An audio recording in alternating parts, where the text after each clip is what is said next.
Saudaraku, musibah kebakaran terjadi di Desa Terangun, Kecamatan Terangun, Keluos pada Kamis 12 April 2024 sekitar pukul 10.30 waktu Indonesia Barat. Berdasarkan informasi yang dihimpun tribungai.com, insiden kebakaran tersebut menghanguskan sebanyak 4 unit rumah warga dan 2 unit rumah warga lainnya dilaporkan mengalami rusak ringan. Kebakaran terjadi persis di depan Polsek Kecamatan Terangun. Kobaran api baru berhasil dipadamkan sekitar pukul 11.30 waktu Indonesia Barat.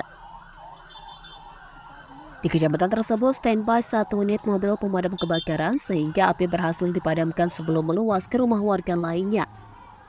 Menurut informasi yang disampaikan oleh Polsek Kecamatan Terangun, kobaran api muncul dari salah satu rumah warga dari lantai 2. Sehingga penyebab kebakaran yang menghanguskan 4 unit rumah warga di Terangun itu diduga bersumber dari arus listrik.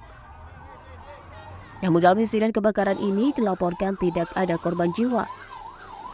Kini api sudah berhasil dipadamkan sebelum sempat merambat luas ke rumah warga lainnya yang merupakan kawasan padat penduduk.